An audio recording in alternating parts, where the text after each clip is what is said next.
So far we covered learning curve and we covered life cycle costing. This is our third topic और ये सारा जो fall करता है that falls into cost planning in part A of the syllabus. So let's talk about cost planning. अगर आपका lecture के start में किसी का कोई सवाल है तो वो बेशक पूछ ले, कोई पिछले लेक्चर के हवाले से कोई क्वेश्चन हो या कोई जनरल क्वेश्चन हो और ज़रा मुझे कंफर्म भी कर दें regarding the voice and the screen quality. So then I start my today's topic.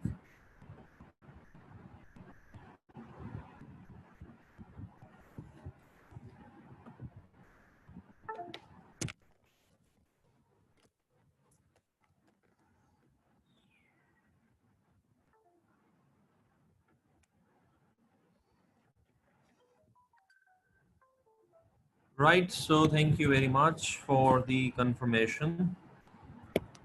Now, as I was telling you that we will learn target costing. So without wasting any time, let's talk about target costing in general. And then we will go through the chapter. Chapter में ये जो content है वो बहुत ही छोटा सा content है, like 1-1.5 सफ़ा है. तो मैंने समझा कि पहले इसको हम वैसे ही एक वाइट बोर्ड स्टाइल में थोड़ा सा कवर करते हैं, फिर हम चैप्टर में चले जाएंगे. और आज आपके लिए मैंने 2 क्वेश्चंस भी लाइन अप किए हैं जो टारगेट कॉस्टिंग के हवाले से हैं. So this will be the agenda for today. तो सबसे पहले कॉन्सेप्ट पे बात कर लेते हैं. अब जब मैं आपको लाइफ साइकिल कॉस्टिंग पढ़ा रहा था तो उस वक्त भी मैंने कहा कि लाइफ साइकिल कॉस्टिंग एक एडवांस्ड कॉस्टिंग मेथड है या कॉन्टेम्पररी कॉस्टिंग मेथड है. और उसमें मैंने आपको बताया था कि जब भी हम कोई एडवांस्ड कॉन्सेप्ट पढ़ते हैं तो हमें पता होना चाहिए कि उसका बेसिक कॉन्सेप्ट क्या था. तो हमने लाइफ साइकिल में कॉस्टिंग में पढ़ा कि ट्रेडिशनली हम पीरियोडिक कॉस्टिंग करते थे, बट उस पीरियोडिक कॉस्टिंग में और पीरियोडिक प्रॉफिटेबिलिटी एनालिसिस की कुछ लिमिटेशंस थी और हमने कहा कि वो जो प्रॉफिटेबिलिटी है उसके बारे में हमें नहीं बताता. एंड देन वी डिस्कस कि we need to apply life cycle costing और पीरियोडिक बेसिस पे कॉस्टिंग करने के बजाय हमें लाइफ साइकिल कॉस्टिंग करनी चाहिए और लाइफ साइकिल रेवेन्यूज को कंपेयर करना चाहिए लाइफ साइकिल कॉस्ट के साथ और लाइफ साइकिल रिटर्न्स निकालने चाहिए और लाइफ साइकिल रिटर्न्स को मैक्सिमाइज करना चाहिए. Anyways that was the discussion in the last lecture. आज जब हम टारगेट कॉस्टिंग पढ़ें तो सबसे पहले तो ये समझें कि टारगेट कॉस्टिंग का कॉन्सेप्ट किस कॉन्सेप्ट से रिलेटेड है. तो उसके अंदर एक कॉन्सेप्ट होता है कॉस्ट प्लस प्राइसिंग. तो ट्रेडिशनली हम क्या करते हैं, ट्रेडिशनली हम करते हैं कॉस्ट प्लस प्राइसिंग. यानी कि ट्रेडिशनली हमारी जो प्राइसिंग बेस्ड होती है वो कॉस्टिंग पे होती है. कैसे? आपको ये फॉर्मूला पता है कि जब हम सेल प्राइस निकालते हैं तो that is cost plus profit और वो जो प्रॉफिट है वो मार्कअप या मार्जिन होता है. ये और बात है कि अभी हम कॉस्ट का कॉन्सेप्ट प्राइसिंग का पढ़ेंगे और उसमें आप ये भी पढ़ेंगे कि प्राइसिंग सिर्फ कॉस्ट फैक्टर्स हो सकते हैं. डिमांड बेस्ड प्राइसिंग भी होती है, कंपैरेटर बेस्ड प्राइसिंग भी होती है, साइकोलॉजिकल प्राइसिंग भी होती है. There are so many factors that influence pricing, but one of the important fact pricing is costing. और ये वो फैक्टर है जिसकी बेस पे मोस्टली हम अकाउंटेंट्स प्राइसिंग कर रहे होते हैं. हम प्राइसिंग करते हैं कॉस्ट की बेस पे. सो ट्रेडिशनली हमारा जो कॉन्सेप्ट है वो प्राइसिंग हम कॉस्ट बेस पे करते हैं. अच्छा, अब हम करो इसके बजाय इसके प्राइसिंग कॉस्ट की बेस पे हो ठीक है, बजाय इसके कि कॉस्ट प्लस प्राइसिंग हो, हमें क्या करना चाहिए, हमें इसको उलट करना चाहिए। इसके उलट कॉस्टिंग, जिसको हम कहते हैं प्राइस लेड कॉस्टिंग। ठीक है, इसको हम कहते हैं प्राइस लेड कॉस्टिंग। तो ये बिल्कुल उसके उलट है। वॉइस का इशू आई डोंट नो, अगर मुझे कुछ एक दो स्टूडेंट्स कहते हैं तो मैं चेक कर लेता हूँ, otherwise things seems okay from my side. तो अगर वॉइस में कोई प्रॉब्लम हो तो बेशक मुझे आप लोग 2-3 लोग मुझे बताएंगे, तो फिर मैं शायद ऑल्टरनेट इंटरनेट पे स्विच कर लूँगा। Okay, I got one more confirmation about voice. मेरे ख्याल में कुछ शायद फ्लक्चुएट कर रही है। तो चले, मैं अभी मुझे बस just give me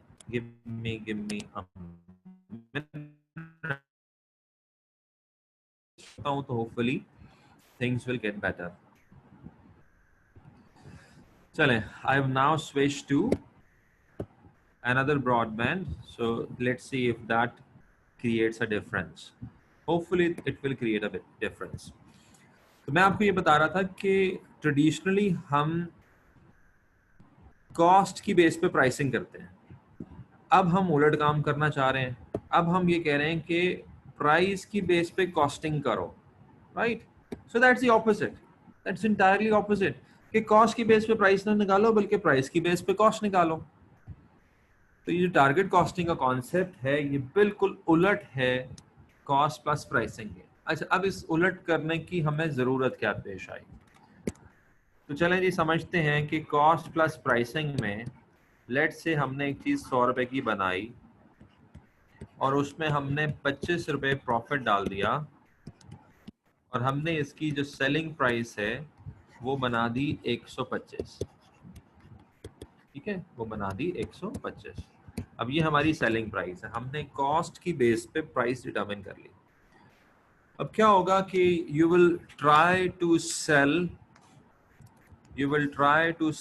at this price, 125 की प्राइस पे। अब आप मार्केट में जाओगे, कस्टमर्स को बेचोगे इस प्राइस पे। ठीक है, कॉस्ट समझो आपकी लग चुकी, चीज आपकी बन गई, आपने उसमें प्रॉफिट डाला कि इस पे मुझे इतना प्रॉफिट कमाना है, 125 रुपए की प्राइस तय की, कस्टमर के पास चले गए। मैं जरा इसको भी ओवर सिंप्लीफाइड वे में समझाऊंगा। कुछ अजम्पशंस ले रहा हूँ मैं ऐसी अपने जहन में कि ये अच्छा कॉस्ट लग गई, प्रॉफिट तय कर लिया, प्राइस तय कर ली, हम कस्टमर के पास चले गए बेचने के लिए। अच्छा, अब कस्टमर के पास अगर बेचने के लिए चले गए और कस्टमर खरीदना नहीं चाहता 125 पे, वो 120 रुपए देता है, क्या होगा? क्या होगा? कॉस्ट तो लग गई, चीज तो बन गई। अब यही होगा ना कि हमारा जो प्रॉफिट मार्जिन है या जो भी प्रॉफिट है वो कम हो जाएगा। लेट से कस्टमर 120 भी नहीं देता, 115 देता है, हम क्या होगा? हमारा प्रॉफिट और कम हो जाएगा। लेट से कस्टमर 115 भी नहीं देता बल्कि कस्टमर 105 देता है, तो क्या होगा? हमारा प्रॉफिट और कम होगा। लेट से कस्टमर इसको 100 रुपए पे भी खरीदने को तैयार नहीं है, 90 रुपए का खरीदना चाहता है, क्या होगा? हमें 10 का लॉस हो जाएगा। ठीक है, तो हो क्या रहा है कि हमने एक चीज बना ली, कॉस्ट लग गई, हमने उसके ऊपर प्रॉफिट ऐड किया और उसको हम प्राइस करके ले गए इस उम्मीद पे कि इतने की बेचेंगे और इतना प्रॉफिट आ जाएगा। लेकिन अब मार्केट में जब लेके जाते हो तो वहां तो मार्केट डायनामिक्स इन्वॉल्व हो जाते हैं, और आपको पता है मार्केट बड़ी वॉलेटाइल होती है। मार्केट, आजकल की market, post Covid, pre Covid, तो मार्केट की फोर्सेस तो बेतहाशा चीज़ें मार्केट की फोर्सेस में शुमार होती हैं। तो कस्टमर की बाइंग पावर, कस्टमर की कैपेसिटी, इकोनॉमी के हालात, बहुत सारी चीज़ें, कंपैरेटर्स, बहुत सारी चीज़ें मार्केट डायनामिक्स क्रिएट करती हैं। तो लेट से आपने एक चीज़ बनाई, प्रॉफिट ऐड किया, मार्केट में ले गए, कस्टमर 125 रुपये देने को तैयार नहीं है, वो 120 रुपये देता है, या 115 देता है, 105 देता है। अब वो जो भी देता है, आप किस चीज को कंट्रोल नहीं कर सकते? अब आप कॉस्ट को तो कंट्रोल नहीं कर सकते, या अगर करोगे भी सही तो रिएक्टिव सेंस में करोगे, शायद फ्यूचर की कॉस्ट को शायद आप कंट्रोल कर पाओ आइंदा से, बट इसकी कॉस्ट को तो कंट्रोल नहीं कर पाओगे जो बन चुका है। तो अब क्या होगा? अब ज्यादा से ज्यादा ये होगा कि आपका प्रॉफिट कम होना शुरू हो जाएगा और एक स्टेज ऐसी आएगी कि आप शायद लॉस पे भी जा सकते हो।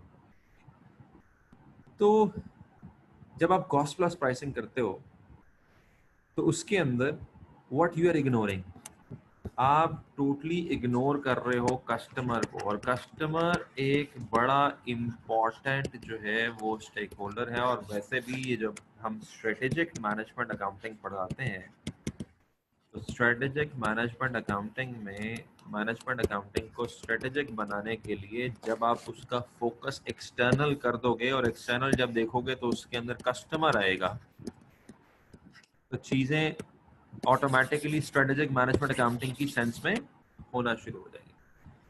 इसका मतलब ये हुआ कि हम ये जो लिंक हमारा ब्रेक हो रहा है और हम कस्टमर को इग्नोर कर रहे थे, इसका मतलब ये हुआ कि कस्टमर को तो हमें सारे प्रोसेस में इग्नोर नहीं करना था, चाहिए था।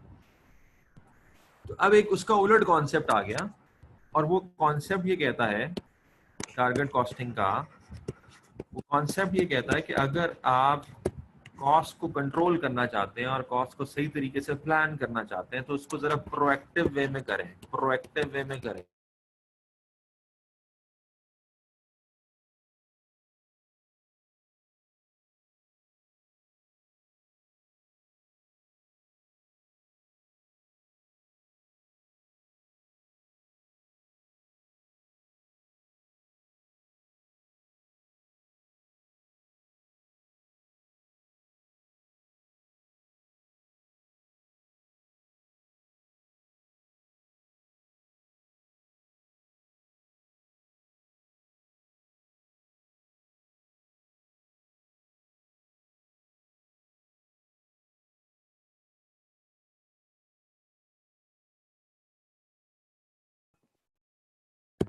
Okay, that got disconnected and now we are connected back. ठीक है जी। तो what I was talking about कि अब आपने कॉस्ट को प्रोएक्टिव वे में कंट्रोल करना है, और प्रोएक्टिव वे में कंट्रोल करने के लिए आपको क्या करना चाहिए, आपको ये करना चाहिए कि बजाय इसके कि आप सेलिंग प्राइस इस तरीके से डिटरमाइन करो, कॉस्ट में प्रॉफिट ऐड करो, आप इस इक्वेशन को उलट कर दो। जिसे कहते हैं ना, कान को इधर से पकड़ने की बजाय उधर से पकड़ लो। तो अब आप इस इक्वेशन को जब उलट करोगे तो ये बन जाएगी कॉस्ट इक्वल्स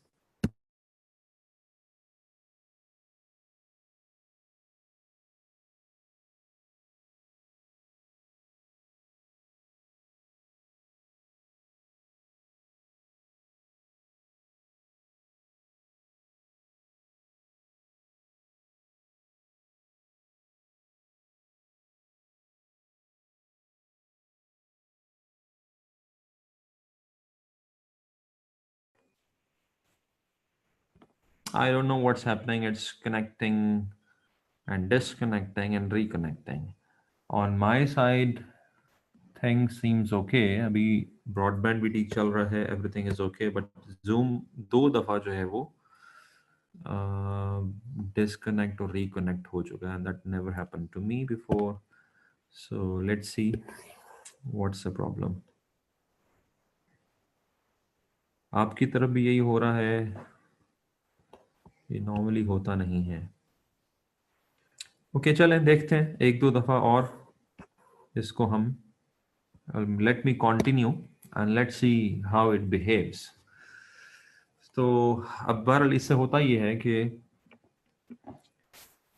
एक सीक्वेंस ब्रेक होता है तो definitely temperament.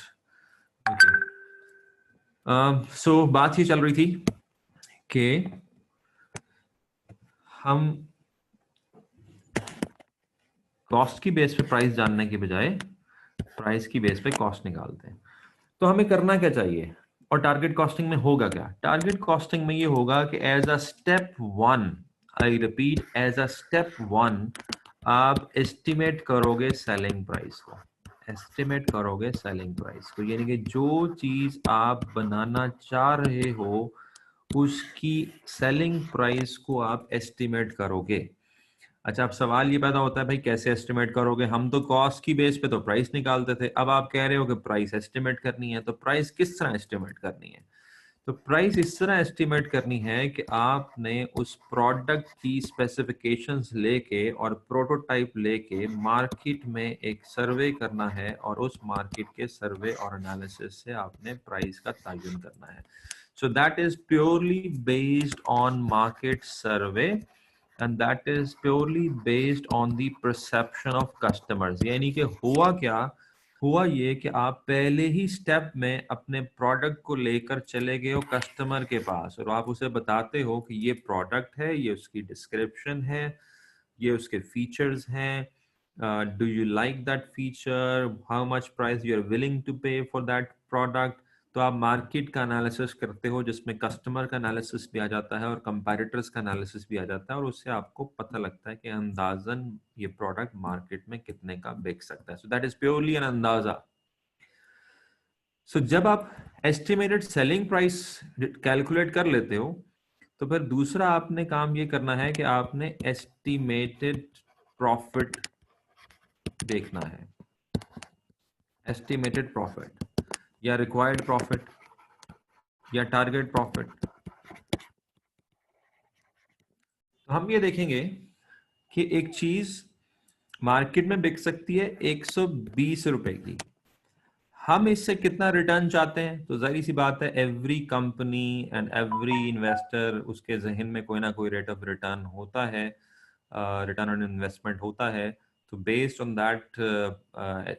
That required rate of return we can calculate कि हमें एक यूनिट पे कितना प्रॉफिट आना चाहिए. सो लेट्स से हम कमाना चाहते हैं 25 रुपए.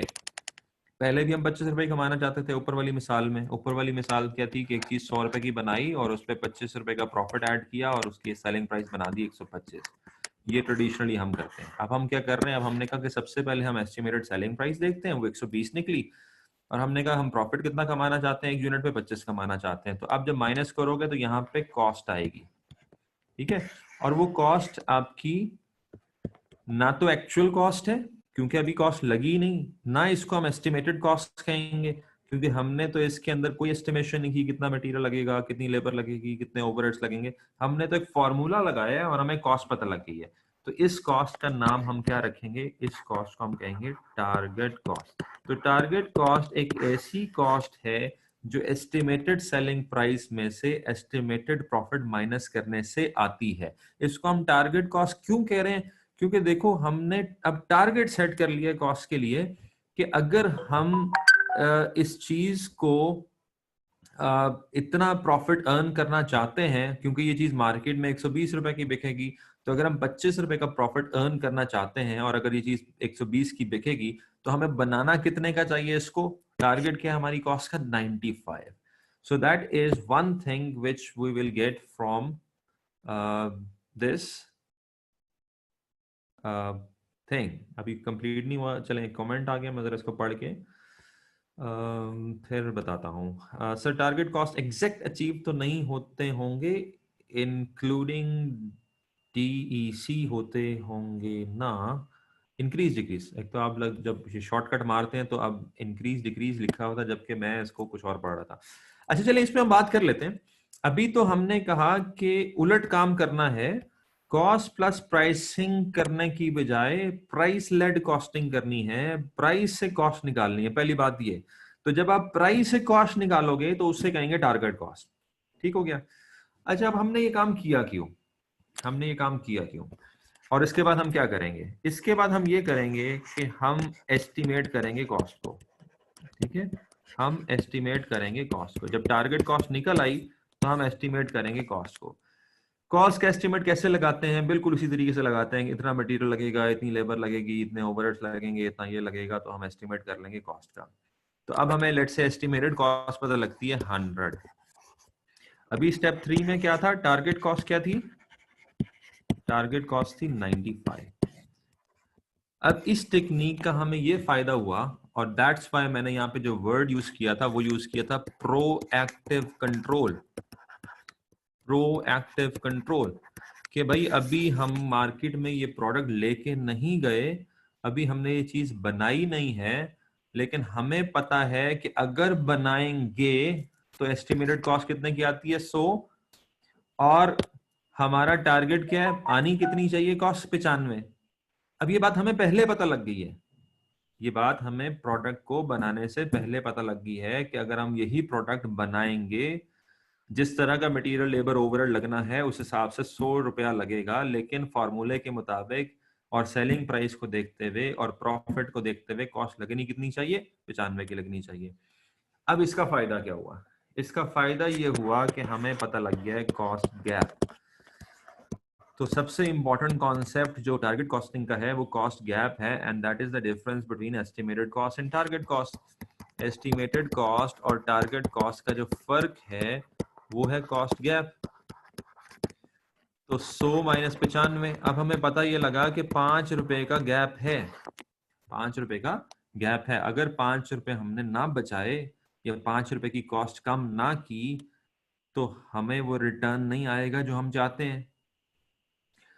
तो इस कॉस्टिंग मेथडोलॉजी ने आपको अभी पहले ही प्रोडक्ट बनाने से पहले ही ये बात बता दी है कि देयर इज समथिंग रॉन्ग, ये बात बता दी है कि there is a gap of 5 rupees, और हमें क्या करना है, हमें इस गैप को क्लोज करना है, क्लोज दी गैप। हमें 5 रुपए के गैप को क्लोज करना है, हमें ऐसी स्ट्रैटेजीज अडॉप्ट करनी है, हमें ऐसे मेथड्स अडॉप्ट करने हैं, चाहे मटेरियल चेंज करो, चाहे लेबर चेंज करो, चाहे डिजाइन चेंज करो, कुछ ना कुछ करो जिससे अभी इसकी कॉस्ट कितने पे आ जाए, 100 पे नहीं आनी चाहिए, कितने पे आए, 95 पे, क्योंकि ये क्या है, टारगेट। तो टारगेट अचीव करोगे तो रिटर्न भी अचीव करोगे, टारगेट अचीव नहीं करोगे तो रिटर्न कम होता जाएगा।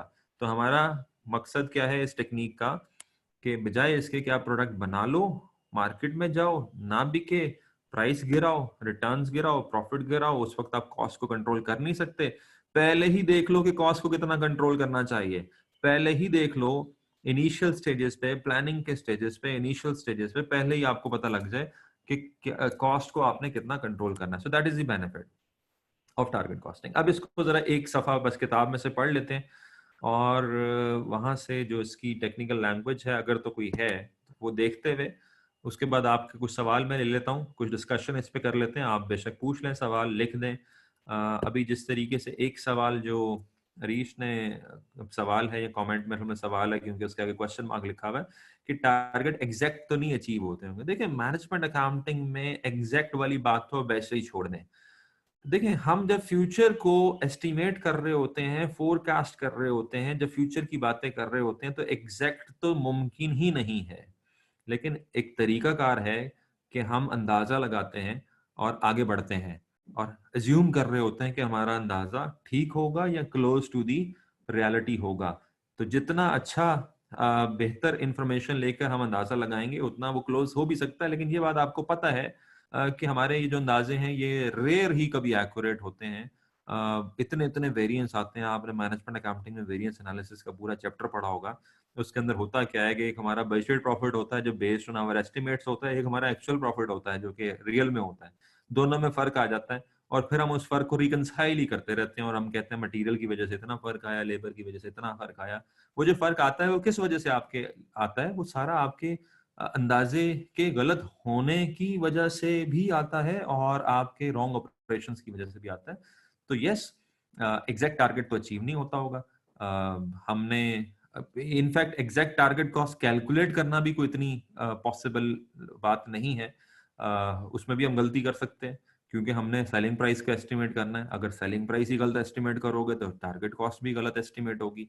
और दूसरी बात ये कि एक दफा टारगेट कॉस्ट एस्टिमेट कर लो फिर उसके बाद उस टारगेट को एग्जैक्ट अचीव करना भी मुश्किल है। वहां पे भी कहीं ना कहीं आपको प्रॉब्लम्स का फेस करना पड़ेगा। तो ये this is how we do things, it's never gonna be accurate.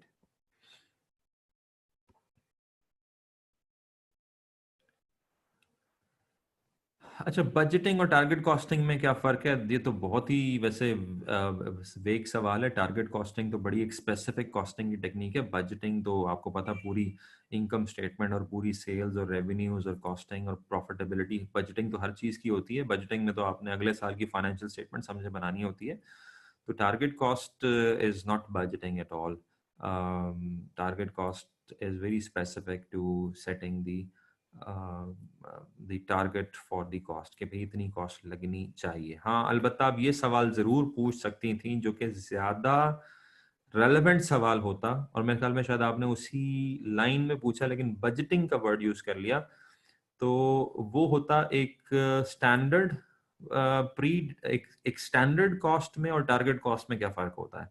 तो शायद इस सेंस में हम जरूर इस सवाल को रीफ्रेज कर सकते हैं कि स्टैंडर्ड कॉस्ट में और टारगेट कॉस्ट में क्या फर्क होता है। तो देखो, टारगेट कॉस्ट तो इसका तो सीधा सीधा कनेक्शन है, सबसे पहला कनेक्शन है और सबसे इंपॉर्टेंट कनेक्शन है कस्टमर के साथ, कि कस्टमर क्या प्राइस पे करने को तैयार है, और हम उस प्राइस को लेकर वर्किंग बैकवर्ड्स करके टारगेट कॉस्ट निकालते हैं।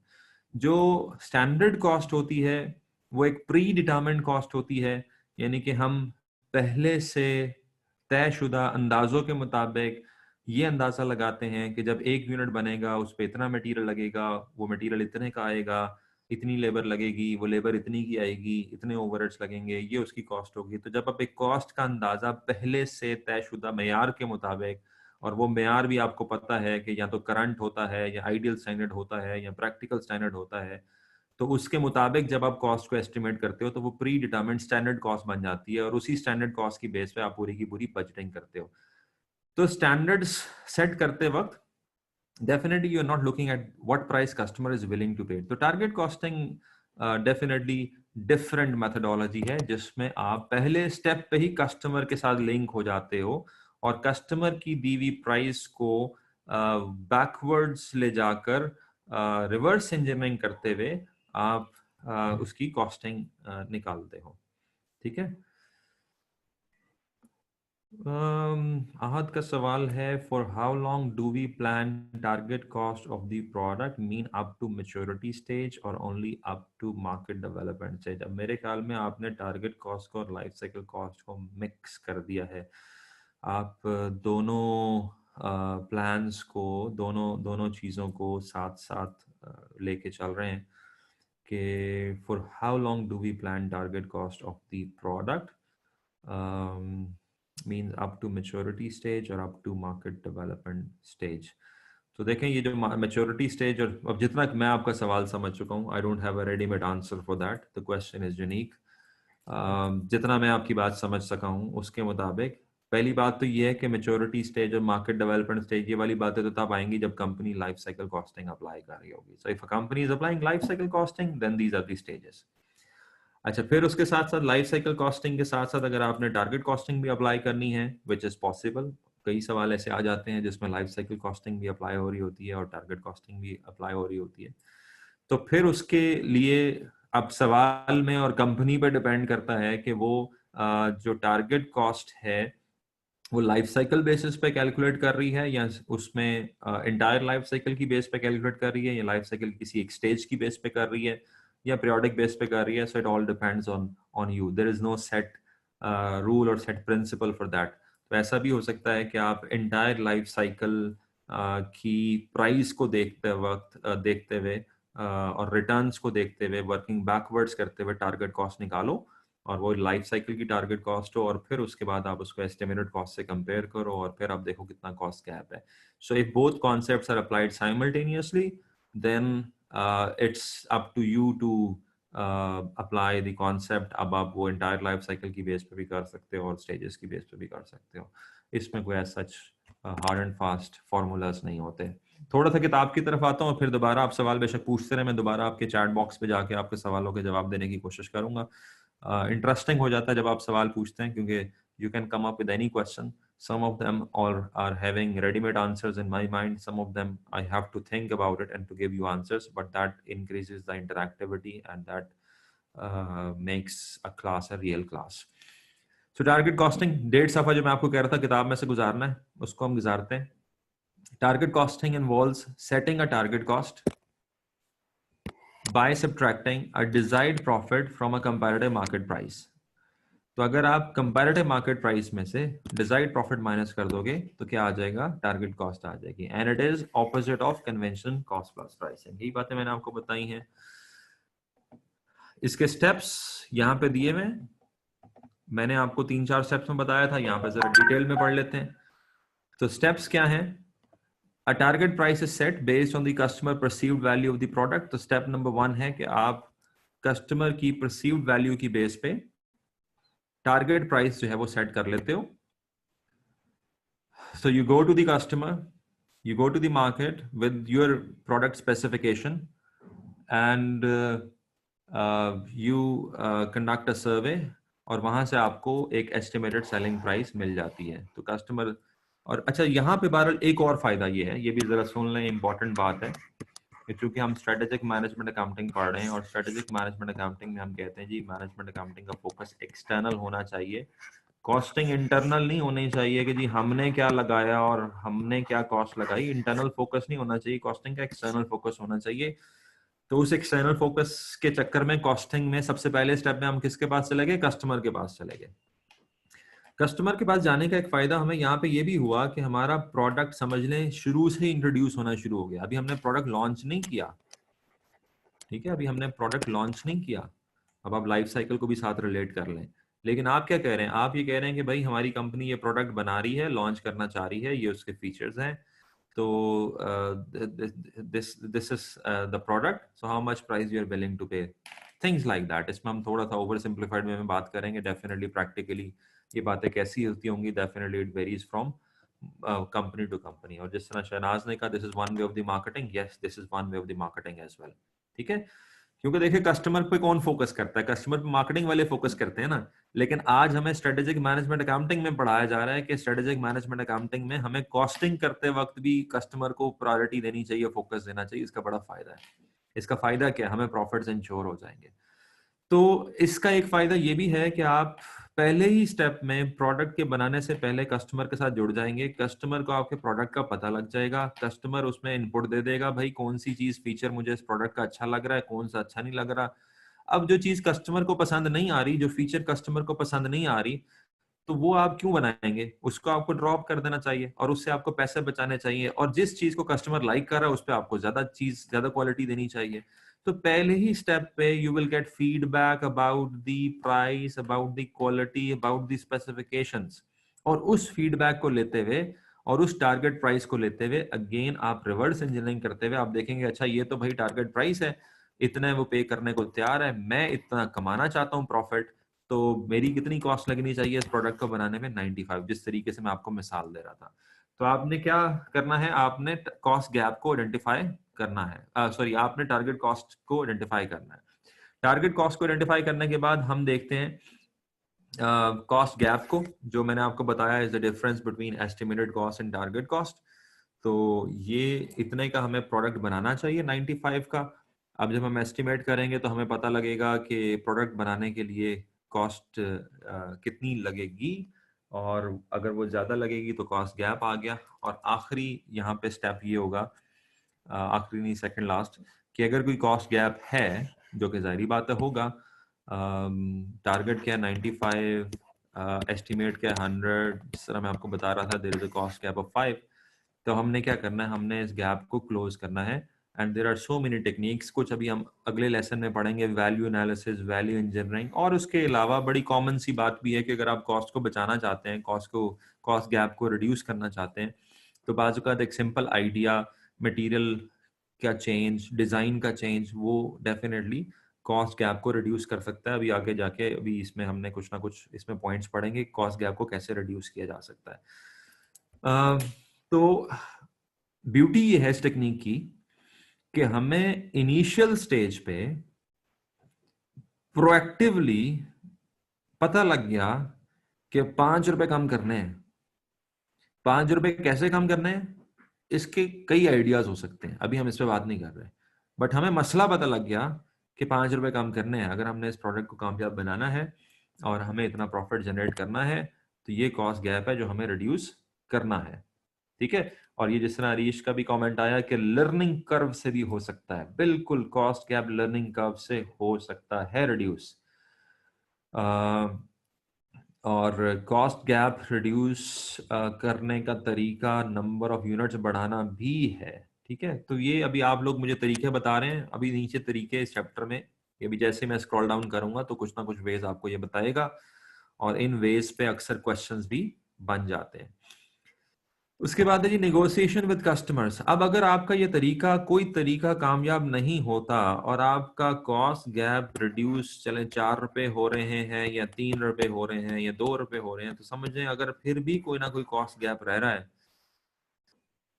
तो फिर आप क्या करोगे? फिर आप अगर उतना ही रिटर्न कमाना चाहते हो तो फिर आप निगोशिएट करोगे कस्टमर से कि वो जो उसकी प्राइस है वो ज़्यादा पे करने को तैयार हो जाए। Now that is possible with big customers. अगर हम एक इंडिविजुअल कंज्यूमर की बात करें तो ये शायद उस पर अप्लाई नहीं होती, लेकिन लेट्स से अगर आपका बड़ा ऑर्डर है, एक बड़ा क्लाइंट है और उसने आपको एक ऑर्डर दिया है और उसने कहा है कि ये प्राइस मैं पे करने को तैयार हूँ, और आपने उससे टारगेट कॉस्ट निकाली है और फिर देखा है कि भाई मेरी एस्टिमेटेड कॉस्ट तो इसके बराबर नहीं है और अभी भी गैप है और मैंने सारी टेक्निक्स अप्लाई कर ली, गैप रिड्यूस नहीं हो रहा। अब मेरे पास दो रास्ते हैं, या तो मैं लेस प्रॉफिट एक्सेप्ट कर लूँ या एक ट्राई जरा कस्टमर में मार के देख लूँ कि अगर वो ज्यादा प्राइस पे करने को तैयार होगा तो मेरा प्रॉफिट तब भी इंश्योर हो जाएगा। So as a last step you can still negotiate with the customer, ताकि आप फैसला करो कि you go with that product और you don't go with that product. ठीक है, तो this is the technique, closing the target cost gap.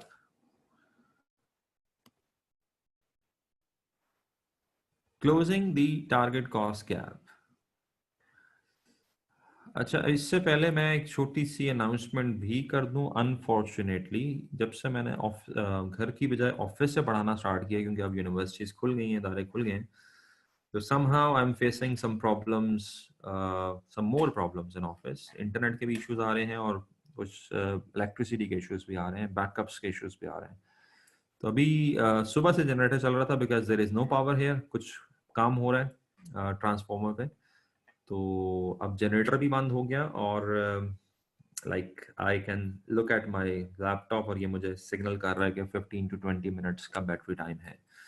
तो अब मुझे या तो थोड़ा सा टाइम डिले करना पड़ेगा कि मैं घर से ही क्लास पढ़ाऊँ, या फिर यहाँ पे कुछ सिस्टम्स अगर इम्प्रूव होते हैं। तो अगर ये डिस्कनेक्ट हो गया तो that will be end of the class. मैं एक मैसेज भी ड्रॉप कर दूंगा, I don't have any other way to continue then, but I have to rethink about it कि अब ये इसको फ्यूचर में कैसे करना है। Closing the target cost gap. Target cost gap क्या है ये आप अपने जहन में एक तो बिठा लें। मैं आपको बता चुका हूं the difference between estimated cost and target cost. Target cost gap को कैसे हमने रिड्यूस करना है, इसके मतलब कई आइडियाज हो सकते हैं।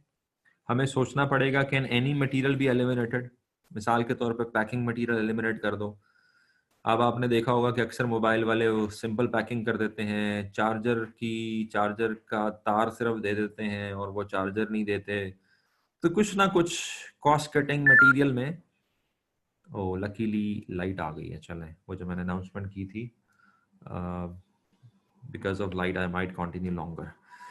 तो किसी न किसी मटेरियल को एलिमिनेट किया जा सकता है। अब जिस तरह आप देखें कि पुराने ज़माने में नोकिया का एक मोबाइल होता था और उस नोकिया के मोबाइल में बहुत सारे केसिंग इस तरीके से होती थी कि केसिंग एक सिंगल क्लिक के साथ उतर जाती थी और सिंगल क्लिक के साथ लग जाती थी। और उससे पहले के जो मोबाइल होते थे उसके अंदर अच्छे खासे स्क्रूज और उसके अच्छे खासे एक फ्रेम होता था। तो बात यह है कि अगर आपने कॉस्ट को कट करना है तो आप कॉस्ट को कट कर सकते हो और आप कुछ अननेसेसरी मटेरियल एलिमिनेट कर सकते हो। अच्छा, यहाँ पे कॉस्ट को कट करने का मकसद ये नहीं है कि आपने कॉस्ट को इस तरीके से कट करना है कि कोई चीज कोई इंपॉर्टेंट फीचर ही उड़ा दो। आपने मटेरियल को जरूर एलिमिनेट करना है, लेकिन उससे प्रोडक्ट की जो परसीव्ड वैल्यू है कस्टमर के नजदीक वो डिस्टर्ब नहीं होनी चाहिए। ये ना हो कि आप एक अच्छी स्क्रीन लगाने की बजाय एक पुअर स्क्रीन लगा दें और आप कहें जी कि मैंने वो कॉस्ट गैप रिड्यूस कर लिया। नहीं, आपने कॉस्ट गैप को इस तरह रिड्यूस करना है कि जो परसीव्ड वैल्यू है वो डिस्टर्ब ना हो। कोई अच्छा आइडिया इस तरीके से लेके आना है। तो कहीं ना कहीं आइडिया निकल आता है, मटेरियल के हवाले से निकल सकता है, कुछ मटेरियल एलिमिनेट हो सकता है, इसी तरीके से कुछ मटेरियल सब्स्टिट्यूट किया जा सकता है विदाउट अफेक्टिंग क्वालिटी। इसी तरीके से लेबर की सेविंग्स की जा सकती हैं, स्किल्ड और सेमी स्किल्ड लेबर का कॉम्बिनेशन चेंज किया जा सकता है। जिस तरह अभी आप लोगों ने कहा कि लर्निंग कर्व के थ्रू, बेहतर ट्रेनिंग के थ्रू, एफिशिएंसी के थ्रू, उसके थ्रू भी कॉस्ट को कट किया जा सकता है। इसी तरीके से प्रोडक्टिविटी को बढ़ाया जाए, वॉल्यूम को बढ़ाया जाए, ये भी अभी आप लोग मेरे से बात कर रहे थे, ज़्यादा नंबर ऑफ यूनिट्स बढ़ाए जाएं। इसी तरीके से सप्लाई चेन का मतलब ये होता है कि आपका मटेरियल खरीदने से लेकर फिनिश गुड्स डिलीवर करने तक की जो चेन बनती है सप्लायर की, मैन्युफैक्चरर की, कस्टमर की, होलसेलर की, रिटेलर की, तो वहाँ पे अगर कोई कॉस्ट सेविंग की जा सकती है, मिसाल के तौर पे सप्लायर से मटेरियल खरीदने में अगर कोई कॉस्ट सेविंग की जा सकती है, तो वो कॉस्ट सेविंग अल्टीमेटली प्रोडक्ट की कॉस्ट में कमी का बायस बनती है। इसी तरीके से हम ये कर सकते हैं कि हम जो है कुछ कंपोनेंट्स जो हैं वो खुद बनाने की बजाय बने बनाए खरीद लें, उससे हो सकता है कॉस्ट रिड्यूस हो सकता है। फिर कॉस्ट ड्राइवर्स को हम रिड्यूस कर सकते हैं। कॉस्ट ड्राइवर्स का जो कॉन्सेप्ट है ये एक्टिविटी बेस्ड कॉस्टिंग में आता है कि अगर हम कॉस्ट के लगने की वजह को कंट्रोल कर लें तो कॉस्ट भी कंट्रोल हो जाती है। मिसाल के तौर पे अगर ऑर्डरिंग कॉस्ट इस वजह से लग रही है कि हम ज़्यादा नंबर ऑफ ऑर्डर्स ज़्यादा करते हैं, तो अगर आप नंबर ऑफ ऑर्डर्स कम कर दोगे तो ऑर्डरिंग कॉस्ट ऑटोमेटिकली कम हो जाएगी।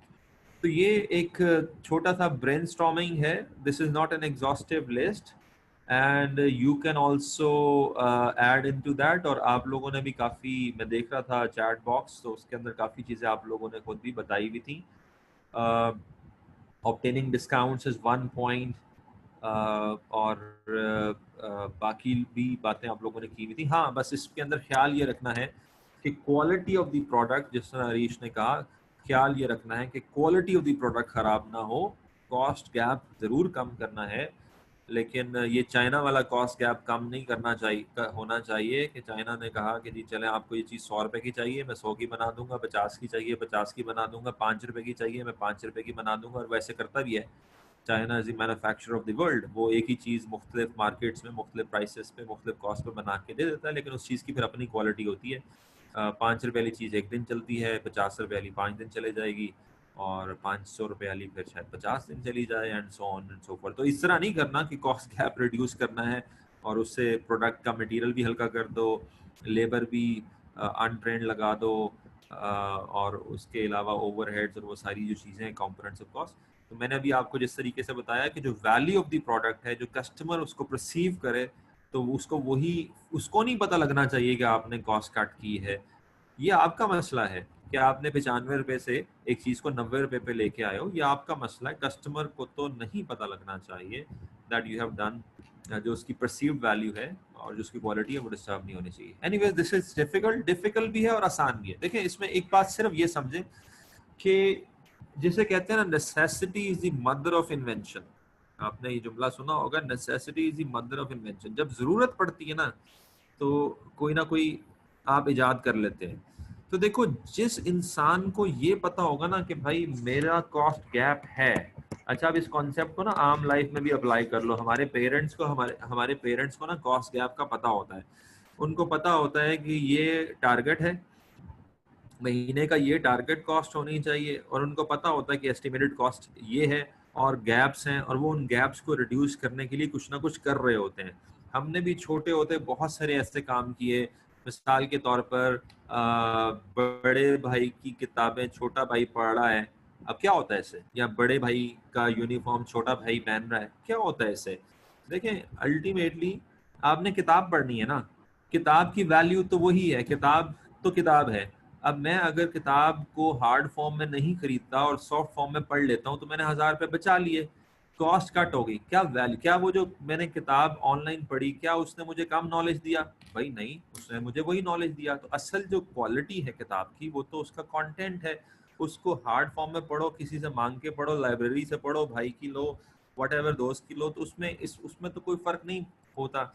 तो जिस इंसान को और जिस कंपनी को ये अंदाज़ा होता है कि मेरी कॉस्ट इतनी लगनी चाहिए और जिस तरीके से मैं काम कर रहा हूँ कॉस्ट ज़्यादा लगेगी, तो वो अपने आप को फिर मैनेज करता है और नए नए तरीके ढूंढता है उस कॉस्ट को कट करने की।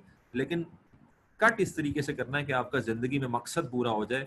जो मकसद आप हासिल करना चाहते हो वो आप हासिल करो, उस पर कोई कॉम्प्रोमाइज़ नहीं है, क्वालिटी पे कोई कॉम्प्रोमाइज़ नहीं है, वैल्यू पे कोई कॉम्प्रोमाइज़ नहीं है, but still with in that आप कई सारे तरीके अपना सकते हो।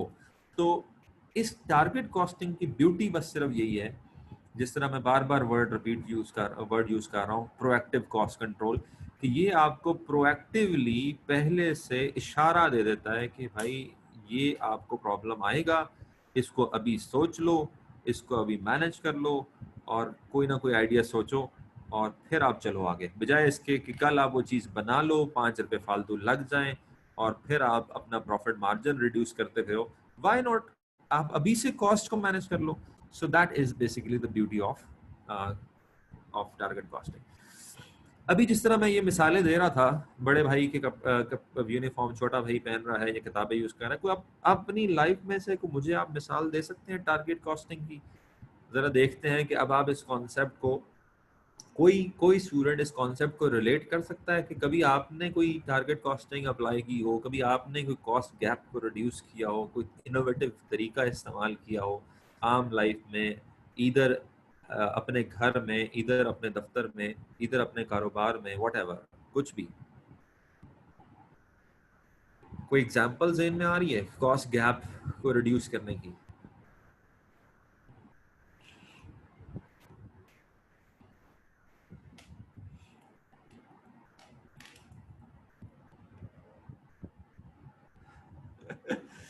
ओके, लोकल में सफर किया है टू सेव कॉस्ट। वो जिसे कहते हैं ना कि चाहे जहाज की आप अगली सीट पे बैठे हो, जहाज की पिछली सीट पे बैठे हो, चाहे इकोनॉमी में ट्रेवल करें या चाहे बिजनेस क्लास में, पहुंचते आप एक ही वक्त पे। घड़ी चाहे 1 लाख की हो, चाहे 10,000 की हो, चाहे 10 रुपए की हो, टाइम उतना ही बताती है।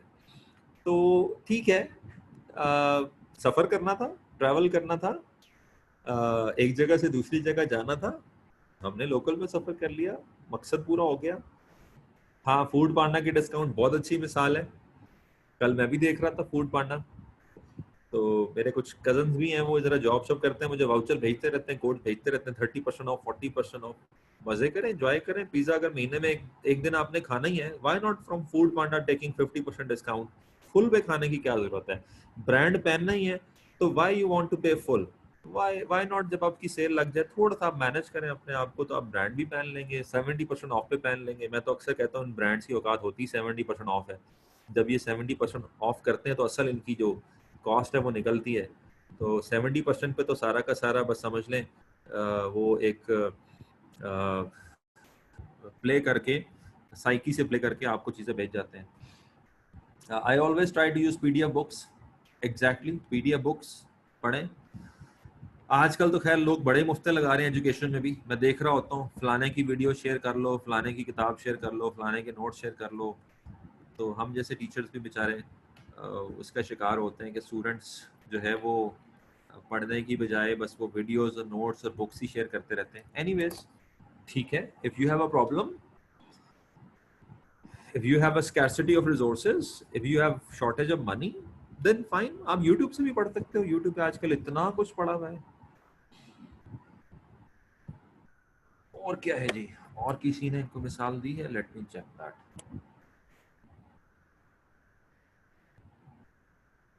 चले मैं आपको एक इंटरेस्टिंग मिसाल देता हूँ, and that was a very that is a very practical example. क्योंकि मैं कॉलेज में आज से कई साल पहले जॉब करता था as a centre head. I was basically the principal कह लें, सेंटर मैनेजर कह लें। तो अब मैं उस मिसाल को ना थोड़ा सा एकेडमिक बनाने के लिए अपनी अब ये एक्चुअल नहीं रहेगी, बस मैं सिर्फ मिसाल के तौर पे इसे समझा रहा हूँ। तो मार्केटिंग का मैनेजर जो है वो मेरे पास आया और उसने कहा सर मार्केटिंग का ना बजट अप्रूव कर दें, और वो बजट, अब मिसाल समझाने के लिए मैं आपको कह रहा हूँ 2 लाख रुपए। तो मैंने उससे पूछा कि भैया 2 लाख रुपए का आपने क्या करना है, 2 लाख रुपए किस चीज पे खर्च करने हैं? अब अगेन मैं आपको मिसाल के तौर पर समझा रहा हूँ कि उसने कहा कि सर मैं 2 लाख रुपए के बैनर लगवाऊंगा पूरे शहर में जिससे हमारी मार्केटिंग होगी। मैं जरा सिंपल करके सिर्फ बैनर की बात कर रहा हूँ, पुराने वक्तों में बैनर ही लगता था। तो मैंने उससे पूछा कि आपने कितने बैनर लगाने हैं? तो उसने कहा कि सर मैं ना 200 बैनर डिस्प्ले करना चाहता हूँ, और एक बैनर की जो कॉस्ट है बनाने की भी और लगाने की भी वो 1,000 रुपये है। अगेन मैं आपको सिंपल करके बात बता रहा हूँ। तो मैंने उससे पूछा कि क्या 200 बैनर लगाना ज़रूरी है? तो उसने कहा जी सर 200 बैनर लगाना बहुत ज़रूरी है, 200 से कम में जो है वो काम नहीं चलता। अच्छा, ये जो लफ्ज़ है ना, ये आपने सुना होगा कि क्या ये काम ज़रूरी है? ये हमारे से अक्सर हमारे पेरेंट्स पूछते हैं जब हम उन्हें कहते हैं कि पार्टी पे जाना है, जब हम उन्हें कहते हैं कि ये फंक्शन अटेंड करना है या फलाने ट्रिप पे जाना है, तो वो अक्सर ये पूछते हैं कि क्या ये ज़रूरी है? तो ये जो सवाल जो लोग पूछ रहे होते हैं कि क्या ये जरूरी है, बेसिकली वो टारगेट कॉस्टिंग कहीं ना कहीं अप्लाई कर रहे होते हैं, वो कहीं ना कहीं कॉस्ट गैप्स को रिड्यूस करने की कोशिश कर रहे होते हैं, वो कहीं ना कहीं प्रायोरिटाइज कर रहे होते हैं, या वो ये देखते हैं कि अगर जरूरी भी है तो फिर इस पर कितनी कॉस्ट लगनी चाहिए। तो जब मुझे उसने कन्विंस कर लिया कि जी 200 बैनर लगने जरूरी हैं, तो मैंने उससे पूछा कि क्या ये 200 बैनर आपने ये 200 बैनर कहाँ कहाँ लगाने हैं। अब मैं आपको अगेन मिसाल को आसान बनाने के लिए समझा रहा हूँ कि उसने मुझे समझाया कि सर आप अगर पूरे शहर को तकसीम करें तो 4 मेन एरियाज बनते हैं, मैं 50-50 बैनर हर इलाके में लगाना चाहता हूँ। ठीक है, मैंने कहा चलें, ये तो बात समझ आती है कि एक एरिया अगर 50 बैनर से कवर होता है और 50 बैनर लगाना चाहता है ये बंदा और 1000 रुपये का बैनर आता है, तो ये 2 लाख रुपए का बजट कोई जस्टिफाइड बजट है, मुझे 2 लाख रुपए इसको दे देने चाहिए।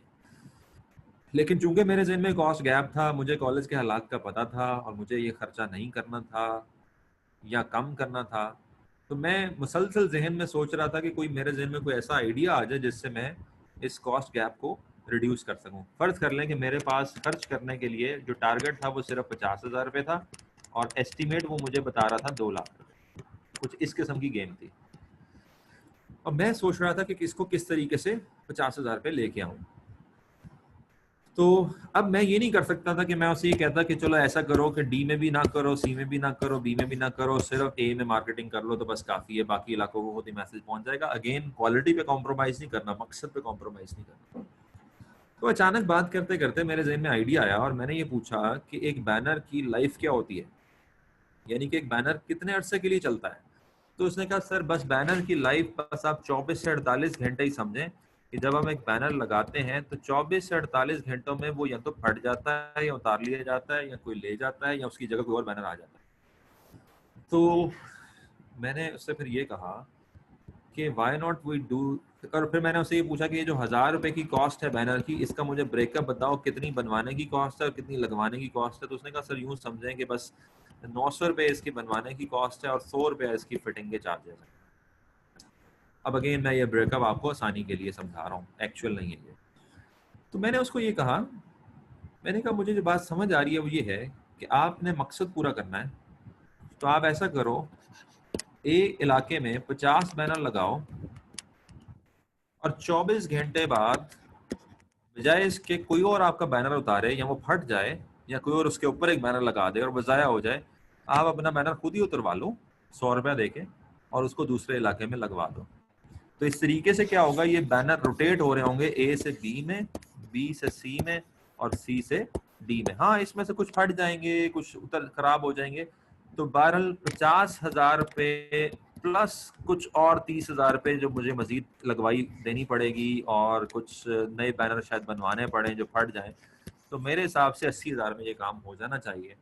तो मैंने उस कॉस्ट गैप को 2 लाख से कम करते हुए 80,000 रुपये ले आया। And that was a very practical example and the marketing manager got convinced with me। उसने कहा सर ये तो मैंने सोचा नहीं था, इसको हमने एग्जीक्यूट भी किया और ये बड़ा सक्सेसफुली एग्जीक्यूट भी हुआ और वो जो हम चाह रहे थे एक्टिविटी वो भी हो गई। तो पॉइंट इज दिस कि if you have in your mind कि मेरा टारगेट क्या है और एस्टिमेट क्या है, तो फिर जब गैप आपके जहन में होता है तो इंसान, जिस तरह मैंने आपको कहा necessity is the mother of invention, इंसान कोई ना कोई वे आउट निकाल लेता है उस कॉस्ट गैप को रिड्यूस करने के लिए। सो दिस इज द ब्यूटी। ठीक है जी, तो कैसी लगी मिसाल उस पर कमेंट कर दें और मैं अब यहाँ से देखता हूँ अगर कोई बताने वाली कोई बात रह गई है और अदरवाइज मैं क्वेश्चंस पे चला जाता हूँ। मेरे ख्याल में बताने की हद तक इतना काफ़ी था, अब हम यहाँ से क्वेश्चंस पे ही चले जाते हैं।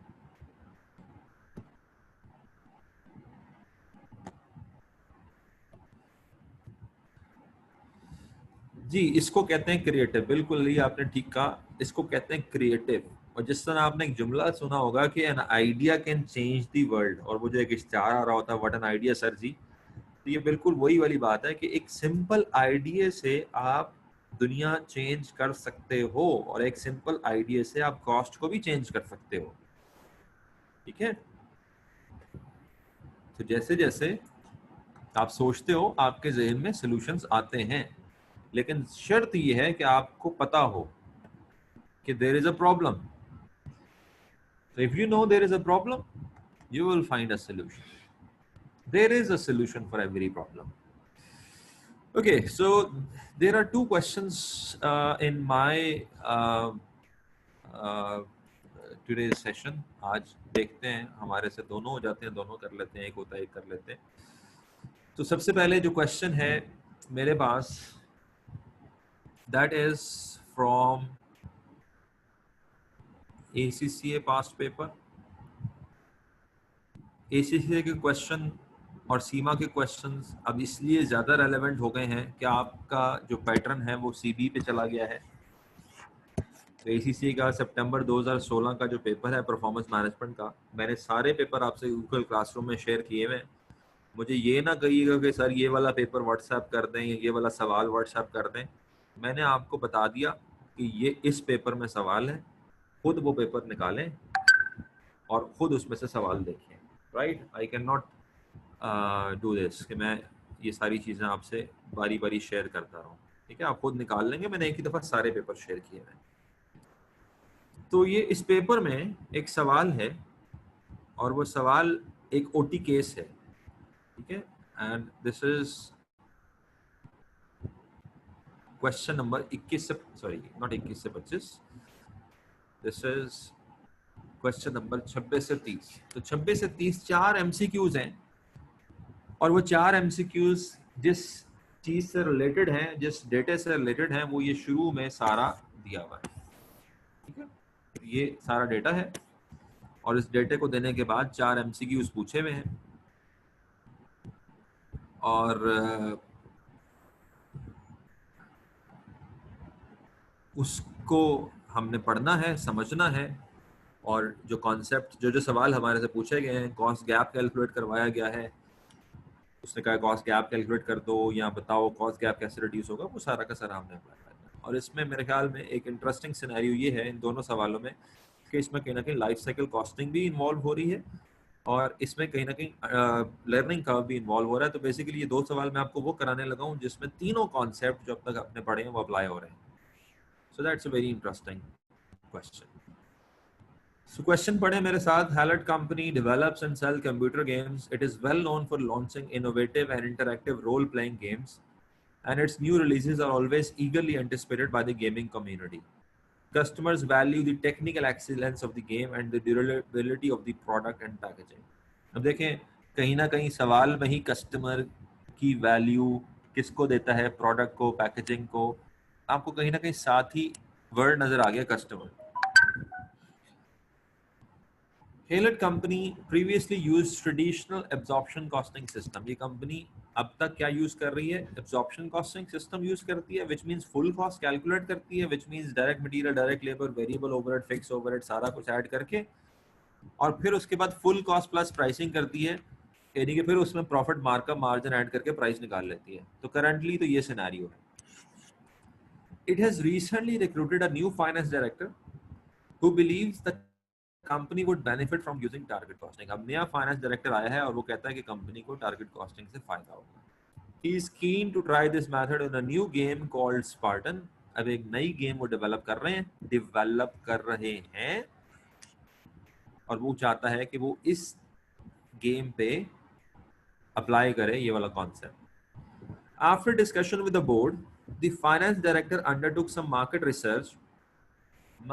रिसर्च. तो सबसे पहले अगर आपने अप्लाई करना है टारगेट कॉस्टिंग को तो सबसे पहले क्या करना पड़ेगा? मार्केट रिसर्च करनी पड़ेगी. So after discussion with the board, the finance director undertook some market research to find out customers opinion on the new game concept. तो कस्टमर का ओपिनियन ले लिया और उसमें ओपिनियन में कहीं ना कहीं प्राइस का ओपिनियन भी ले लिया और वो जो टारगेट सेलिंग प्राइस है वो कितनी है? 45. एक डेटा मुझे पता लग गया और वो डेटा क्या है कि टारगेट सेलिंग प्राइस कितनी होनी चाहिए? $45. और ये कंपनी कितना प्रॉफिट मार्जिन अचीव करना चाहती है? 35%. तो 45 में से मैं अगर 35% निकाल दूं तो बाकी टारगेट कॉस्ट आ जाएगी. अभी मुझे नहीं पता सवाल क्या पूछा, लेकिन अगर मुझे टारगेट कॉस्ट बतानी है तो 45 में से 35% माइनस करूंगा तो टारगेट कॉस्ट आ जाएगी. अच्छा, उसके बाद उसने एक डेटा दिया और उसने डेटा दिया किस चीज़ का? मटेरियल का, लेबर का, मशीनिंग, सेटअप, ये सारा कॉस्ट, प्रोडक्शन और प्रोडक्शन कॉस्ट का डेटा दिया, ठीक है। सो विद दैट इंफॉर्मेशन आपसे जो सवाल पूछा जा रहा है और जिसका जवाब आप मुझे दोगे और फिर मैं आपको इसका जवाब दूंगा, which of the following statements would the finance director have used to explain the Helix company board what the benefits were of adopting a target costing approach so early in the game's life cycle? अब जाहिर बात है कि जब आप एक नई approach apply करना चाहते हो ना, तो आपको कन्विंस करना पड़ेगा कि भाई इसका ये फायदा है। तो वो ये कह रहा है कि कौन सी स्टेटमेंट्स फाइनेंस डायरेक्टर ने यूज की होंगी कन्विंस करने के लिए कि टारगेट कॉस्टिंग फायदे की चीज है, और वो भी so early in the game life cycle. So early in the games life cycle का मतलब ये है कि अभी डेवलपमेंट की स्टेज पे ही हम टारगेट कॉस्टिंग अप्लाई करना चाह रहे हैं। अभी हम डेवलपमेंट की स्टेज पे ही, यानी कि अभी हमने लॉन्च नहीं किया प्रोडक्ट, लॉन्च के फेज पे नहीं कर रहे, आगे नहीं कर रहे, अभी हम डेवलपमेंट प्लानिंग फेज में ही सारा का सारा हम टारगेट कॉस्टिंग अप्लाई करना चाह रहे हैं। तो कौन से दो बेनिफिट्स हैं? पहला, लोगों ने जवाब भी देना शुरू कर दिए। Okay, I got one answer. Cost will be split into material, system, delivery and disposal categories for improved cost reduction and analysis. ये जो जवाब है ना, ये जवाब है environmental accounting का। environmental accounting में ऐसा होता है, तो ये उसने totally irrelevant आपको एक statement दे दी। दूसरा, customer requirements for quality, cost and time scales are more likely to be included in the decisions on product development. हाँ, ये मैंने आपको बताया था कि एक फायदा ये भी होता है कि आपको शुरू में ही कस्टमर की रिक्वायरमेंट्स का पता लग जाता है और वो आप फिर प्रोडक्ट डेवलपमेंट में इनकॉर्पोरेट कर सकते हो। ये बिल्कुल ठीक बात है। तीसरा, it's key concept is based on how to turn material into sales as quickly as possible. इसको आप थ्रूपुट कहते हो, अगर आपने कभी थ्रूपुट अकाउंटिंग पढ़ी हो तो थ्रूपुट का ये कॉन्सेप्ट है। और चौथा, the company will focus on designing out cost prior to production rather than cost control during live production. ये भी बिल्कुल ठीक बात है कि कंपनी क्या कोशिश करेगी, कंपनी ये कोशिश करेगी कि अगर वो टारगेट कॉस्टिंग अप्लाई करती है और उसमें गैप आ रहा है तो वो कॉस्ट गैप को किस तरीके से रिड्यूस करेगी, by designing out cost prior to production. Proactive हो गया ना। लाइफ साइकिल में भी यही था, लाइफ साइकिल में भी यही था कि अगर लाइफ साइकिल कॉस्ट ज्यादा है तो आप क्या करोगे, आप designing cost out of the prior to production करोगे। तो ये है एक थ्योरेटिकल एमसीक्यू, और थ्योरेटिकल एमसीक्यूज अब तक के फीडबैक के मुताबिक स्टूडेंट्स को प्रॉब्लम करते हैं। अभी तो देखिए, मैंने कॉन्सेप्ट बताया, पढ़ाया, एक्सप्लेन किया, सवाल पढ़ा, डिटेल्स दे दी, तो आप यहाँ तक पहुँच गए। अगर आपने ये कॉन्सेप्ट ना पढ़ा होता, पहली बात, या पढ़ा होता और समझा ना होता, दूसरी बात, या पढ़ा होता समझा होता प्रैक्टिस ना की होती, तीसरी बात, तो फिर कहीं ना कहीं आप इसमें गड़बड़ कर जाता है। क्योंकि एक ऐसा शख्स जिसको पता ही नहीं है टारगेट कॉस्टिंग क्या है, वो कहाँ से ABCD में या 1 2 3 4 में चूज करता फिरेगा। तो थ्योरी पढ़ना बहुत जरूरी हो गया है अब, अगर आपने एग्जाम पास करना है SMA का। अच्छे खासे थ्योरेटिकल क्वेश्चंस आते हैं, तो प्रिसाइसली आपको ये भी पता होना चाहिए था कि जो पहली स्टेटमेंट है ये किस कॉन्सेप्ट की है और ये जो तीसरी स्टेटमेंट है ये किस कॉन्सेप्ट की है। जिस तरह मैं आपको बता रहा हूँ कि ये थ्रूपुट की स्टेटमेंट है और जो पहली है वो एनवायरमेंटल अकाउंटिंग की स्टेटमेंट है। तो इतना आपको शार्प होना पड़ेगा कि आप स्टेटमेंट पढ़ के अंदाजा लगाओ कि ये किसकी स्टेटमेंट है और फिर फैसला करो कि कौन सी ऑप्शन ठीक ऑप्शन है। चलो, ये हो गया। अगला सवाल जो कि न्यूमेरिकल है और हमें न्यूमेरिकल्स करने में ज्यादा मजा आता है। तो वो ये पूछ रहा है कि फोरकास्ट कॉस्ट गैप बता दो नया गेम का। Cost gap is the difference between estimated cost and target cost. अच्छा, अब जो टारगेट कॉस्ट है वो तो हम बड़ी आसानी से निकाल सकते हैं। टारगेट कॉस्ट क्या होगा, एस्टिमेटेड सेलिंग प्राइस में से मैं एस्टिमेटेड प्रॉफिट माइनस कर देता हूँ। एस्टिमेटेड सेलिंग प्राइस उसने मुझे 45 का था और उसने मुझे कहा 35% मार्जिन है। ठीक है, जो हमारा रिक्वायर्ड प्रॉफिट है वो 35% का मार्जिन है। मार्जिन आपको पता है सेल्स पे होता है 45 का, 35% ले लो। सो 45 टाइम्स 35%, ये आ गया 15.75। तो 45 में से माइनस कर दो तो आपके पास 29.25 टारगेट कॉस्ट आ गई। अब एक कंस्ट्रक्ट मैंने निकाल लिया और वो मेरे पास आ गया 29.25। तो हमारी टारगेट कॉस्ट क्या है, 29.25। अब दूसरा काम हमने क्या करना है, दूसरा काम हमने एस्टिमेटेड कॉस्ट निकालना है। तो मैं अब आप लोगों को कह रहा हूँ कि आप मुझे जरा एस्टिमेटेड कॉस्ट निकाल के दे दो। ये हमारा कॉस्ट का डेटा है, इसकी बेस पे आप मुझे एस्टिमेटेड कॉस्ट बता दो। कैलकुलेटर मेरे पास नहीं है, आपके पास है, फटाफट 2 मिनट लगाओ और मुझे एस्टिमेटेड कॉस्ट बताओ।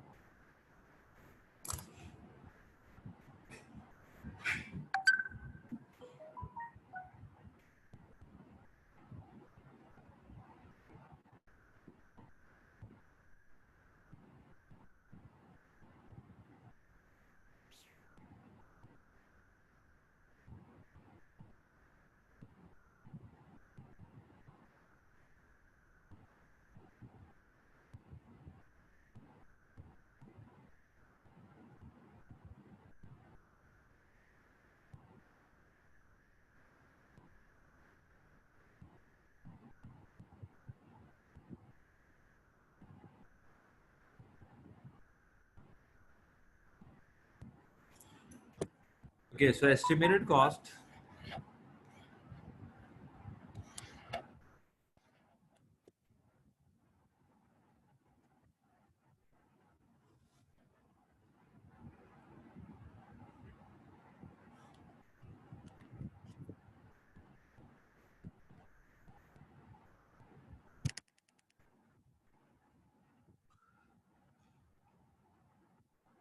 जी, एस्टिमेटेड कॉस्ट में सारी कॉस्ट शामिल होगी।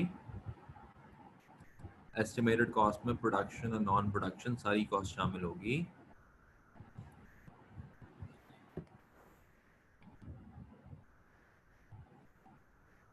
तो आदिल एंड जुहेब सेट 31.3। अब इसके लिए मैं यहाँ पे सिंपल एक वर्किंग आपके सामने खोल लेता हूँ।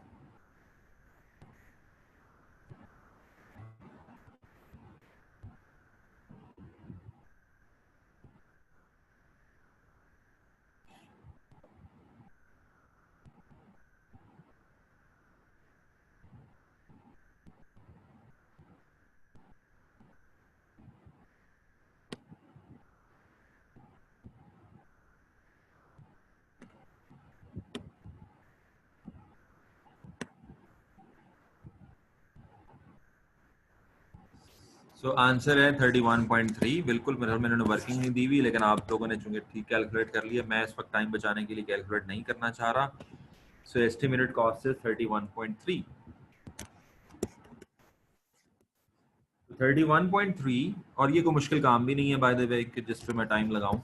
तो 31.3 माइनस 29.25, हमारा जो कॉस्ट गैप है वो 2.05 है।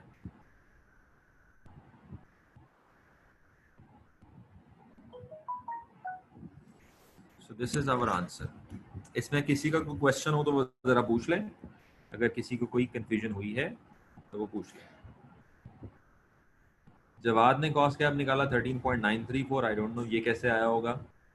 उस्मान ने भी यही निकाला। आई डोंट नो, मेरे ख्याल में आपने शायद नॉन प्रोडक्शन कॉस्ट नहीं ली होगी इस वजह से। बाकी 31.3 is the estimated cost and the cost gap is 2.05। जी, किसी को क्वेश्चन है तो पूछ लें। तो पहले तो हमें पता होना चाहिए था कि कॉस्ट गैप किसे कहते हैं, फिर हमें टारगेट कॉस्ट निकालनी आनी चाहिए, एस्टिमेटेड कॉस्ट निकालनी आनी चाहिए। दोनों का फर्क is the cost gap.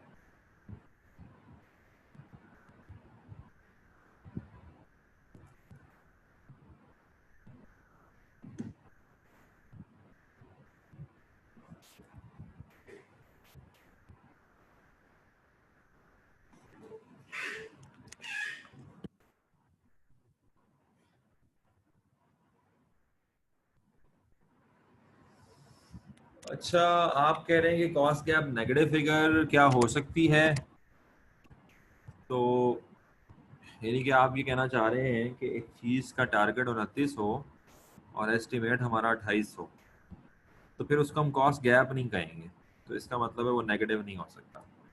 Gap का मतलब ही यही है कि देयर इज अ गैप। अच्छा, पर नेगेटिव देखिए, नेगेटिव वैल्यू तो शायद हो ही जाए, लेकिन कॉन्सेप्चुअली नेगेटिव तो नहीं हो सकता ना। कॉन्सेप्चुअली उसको नेगेटिव का क्या मतलब है?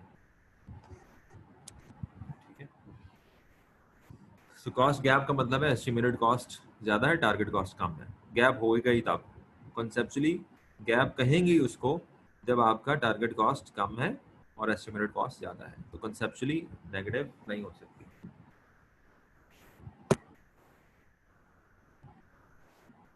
अब आया जी अगला सवाल, और ये भी हम चूंकि काफी हद तक इस पे बातें कर चुके हैं, तो आपको इस सवाल को पिक कर लेना चाहिए। अब ये बैठ के सोच रहे हैं कि 2.05 का जो कॉस्ट गैप है, अब बोर्ड कहता है फाइनेंस डायरेक्टर को कि भाई बताओ, अप्लाई तो हमने कर दिया टारगेट कॉस्टिंग का कॉन्सेप्ट, अब बताओ इस गैप को रिड्यूस कैसे करना है, तो how to close this gap. तो कुछ एक्टिविटीज नीचे आइडेंटिफाई की हुई है, आपने बताना है कि इसका राइट कॉम्बिनेशन कौन सा बनता है।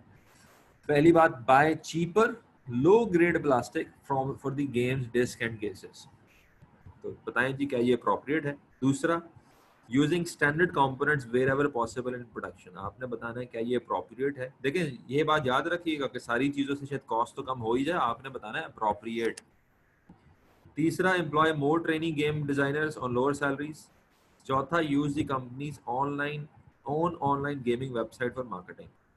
तो अब आप बताओ कि इसमें से जो राइट कॉम्बिनेशन है वो कौन सा है जो अप्रोप्रिएट है।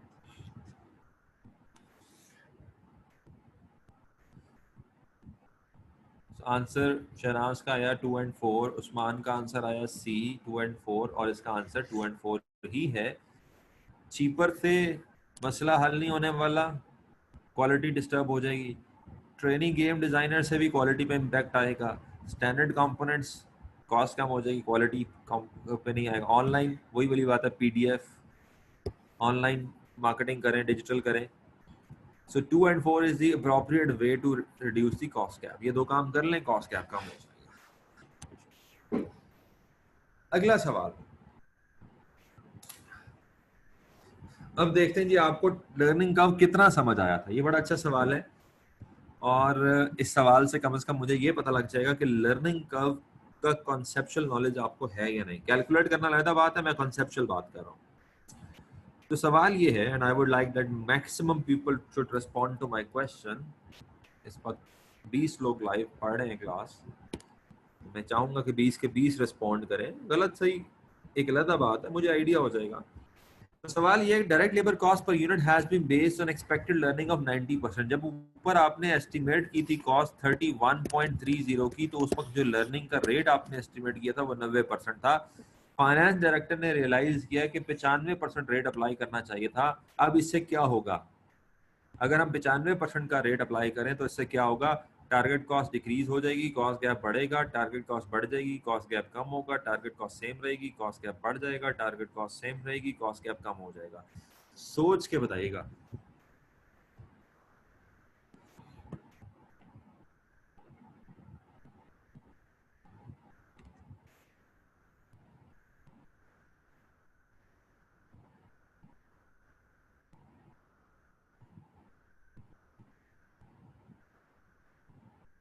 जी, I want everyone should to respond that question.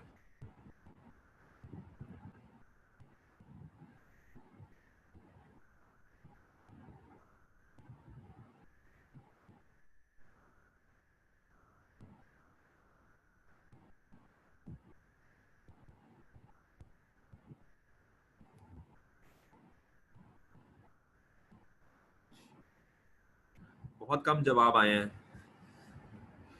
2 जवाब आ रहे हैं, और मुसलसल 2 से 3 लोग ही पार्टिसिपेट कर रहे हैं, बाकी लोग पार्टिसिपेट नहीं कर रहे हैं।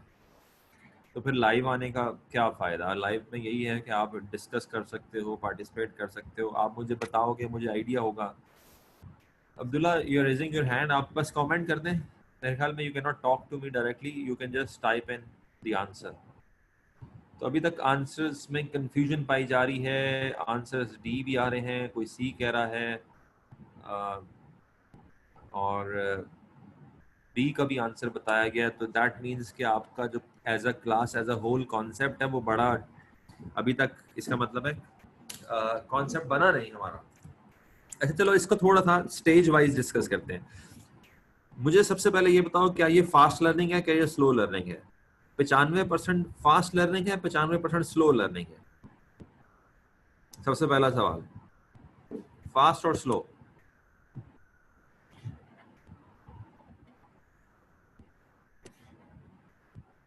स्लो। अच्छा अच्छा, इसमें भी दो जवाब आ रहे हैं, स्लो भी आ रहा है, फास्ट भी आ रहा है। तो देखो ये है स्लो, 95% मींस स्लो लर्निंग, ठीक है। जो फास्ट कह रहा है ना, इसका मतलब है उसने कॉन्सेप्ट नहीं पढ़ा, उसने फॉलो नहीं किया, पढ़ा नहीं है, वो बस परसेंटेज ज्यादा की वजह से कह रहा है। तो conceptually this is slow learning. Slow learning से क्या होगा, एस्टिमेटेड कॉस्ट मजीद बढ़ेगी या कम होगी? तो स्लो लर्निंग से एस्टिमेटेड कॉस्ट मजीद बढ़ेगी। जब एस्टिमेटेड कॉस्ट मजीद बढ़ेगी तो कॉस्ट गैप क्या होगा, कॉस्ट गैप बढ़ेगा। तो जवाब क्या है, कॉस्ट गैप बढ़ेगा। अब ये जो जवाब है वो सी में भी है और डी में भी है। अब आ जाओ टारगेट कॉस्ट पे। टारगेट कॉस्ट का फॉर्मूला क्या है, एस्टिमेटेड सेलिंग प्राइस और टारगेट प्रॉफिट। उसका लर्निंग कब से कोई लेना देना है, कोई लेना देना नहीं है, प्राइस और प्रॉफिट से लेना देना है। तो हमारा टारगेट कॉस्ट सेम रहेगी, ठीक है। एक मिनट एक मिनट एक मिनट एक मिनट एक minute,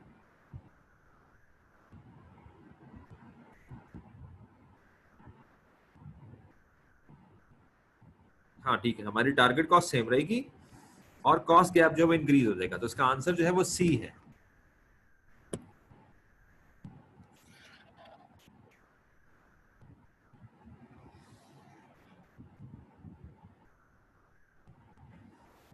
so the correct answer is C. समझ आया?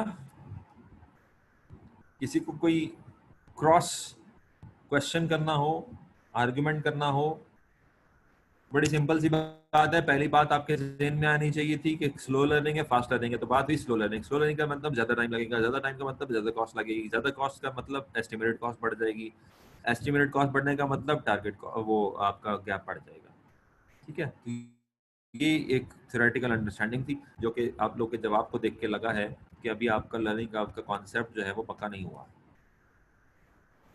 अच्छा, उसके बाद एक सवाल है कि अब ये एक्सपैंड कर रहे हैं कि ये अपना टारगेट कॉस्टिंग का जो कॉन्सेप्ट है वो सर्विस पे भी अप्लाई करें।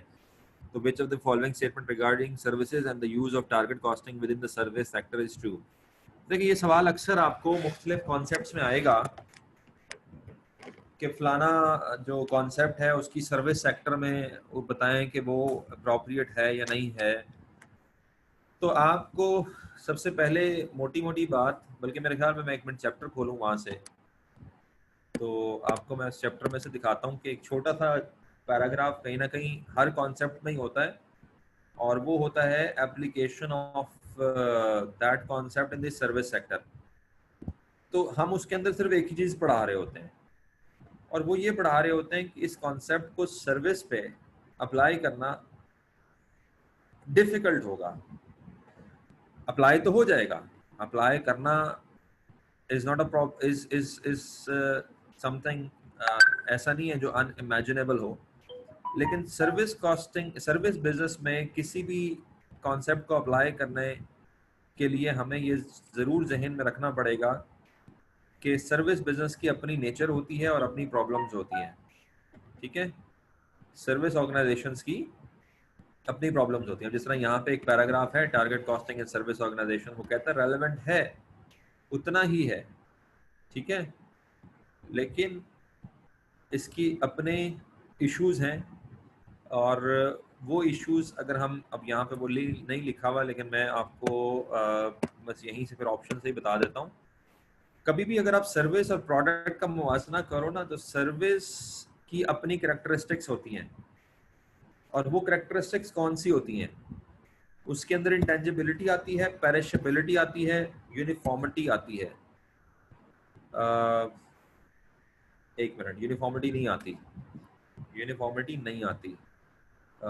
सर्विसेज हमेशा यूनिफॉर्म नहीं होती।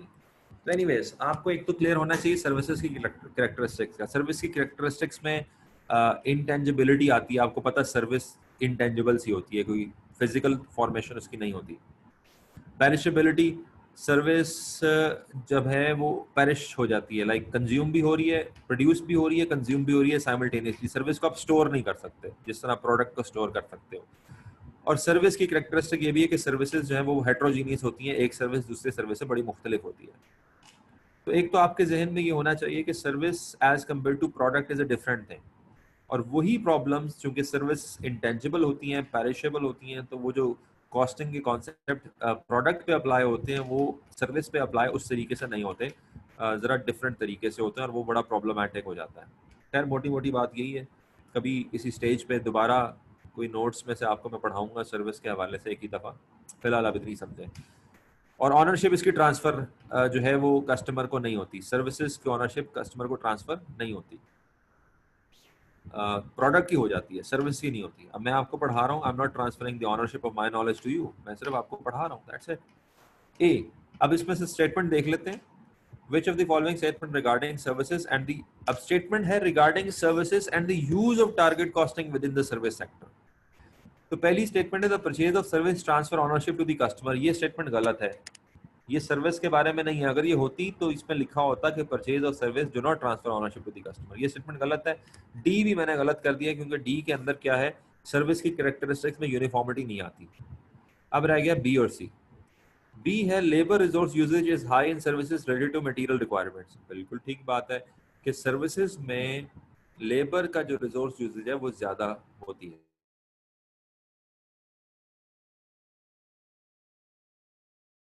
सी, a standard target costing can not be used. अब ये सारे मुझे बच्चे मिलके बता दें कि क्या स्टेटमेंट ठीक सी ठीक है या गलत है। बस इतना मुझे बता दें कि स्टेटमेंट सी ठीक है या गलत है। क्या ऐसा है standard service can not be produced, so target costing can not be used? No. तो देखो यहां तक तो स्टेटमेंट ठीक है, ये वाली बात ठीक है कि स्टैंडर्ड सर्विस प्रोड्यूस नहीं होती, सर्विस यूनिफॉर्म नहीं होती, लेकिन इसका मतलब ये नहीं है कि टारगेट कॉस्टिंग यूज नहीं हो सकती। टारगेट कॉस्टिंग यूज हो सकती है। तो ये स्टेटमेंट यहां से गलत हो गई। तो आंसर क्या बना? बी बना। तो इस तरह के जो आंसर्स हैं, इस तरह के जो क्वेश्चंस हैं, वो जरा एक लंबा चौड़ा नॉलेज मांगती हैं कि आपको सर्विस सेक्टर की कैरेक्टरिस्टिक्स का पता हो, फिर टारगेट कॉस्टिंग का पता हो, फिर इन बिटवीन द लाइंस आप पढ़ सकें और फिर आप क्वेश्चन को कर सकें। तो ओवरऑल इस क्वेश्चन के हवाले से आपका कोई सवाल हो या कोई टॉपिक के हवाले से सवाल हो तो वो पूछ लें। उसके बाद मैं आपको एक क्वेश्चन छोड़े जा रहा हूँ, आपको वो क्वेश्चन दिखा देता हूँ, आप वो क्वेश्चन डाउनलोड करके करें और अगली क्लास में से मेरे से डिस्कस करें क्योंकि इस क्लास का टाइम तो ऑलमोस्ट ओवर हो गया है।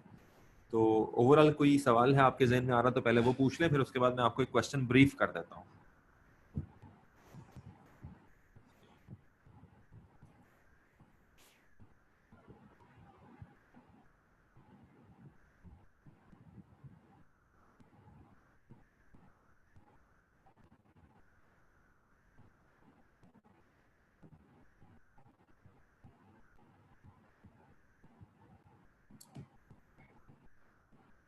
चलें, ऐसा कोई क्वेश्चन नहीं है तो अब आप ये नोट कर लें कि आपको मैं क्वेश्चन नोट करवा रहा हूँ। And this is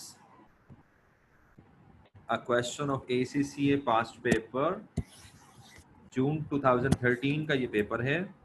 again Google classroom में सारे पास्ट पेपर सीमा के, ACCA के, ICMA के शेयर्ड हैं आपके साथ।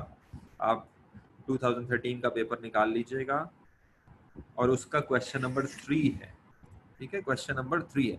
बहुत इंटरेस्टिंग सवाल है, आसान भी नहीं कह सकता, बहुत मुश्किल भी नहीं कह सकता, लेकिन ऐसा सवाल है जिसमें लाइफ साइकिल कॉस्टिंग भी कवर हो रही है, ऐसा सवाल है जिसमें टारगेट कॉस्टिंग भी कवर हो रही है, ऐसा सवाल है जिसमें लर्निंग कर्व न्यूमेरिकली कवर हो रहा है। अब मस्ट डू क्वेश्चन, अगर आप ये तीनों टॉपिक्स को ग्रिप करना चाहते हो तो आप मस्ट डू क्वेश्चन।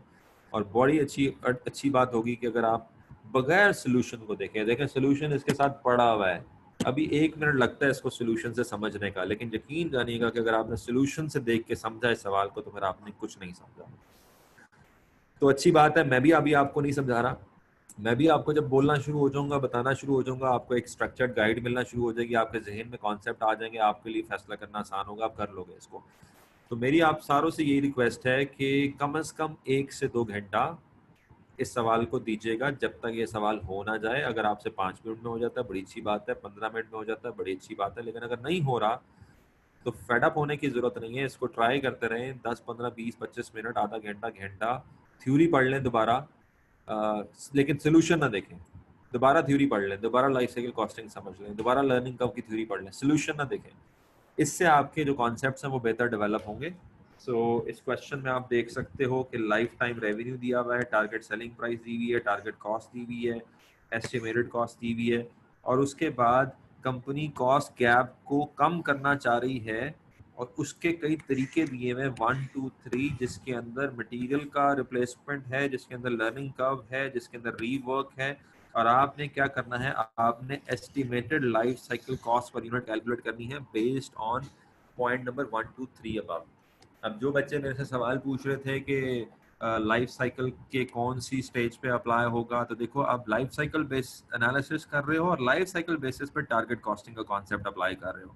तो इसका मतलब है जो लाइफ साइकिल प्राइस है उसमें से आप प्रॉफिट मार्जिन रिड्यूस करते हुए लाइफ साइकिल की टारगेट कॉस्ट निकाल रहे हो, जो कि उसने खुद निकाल के दी हुई है।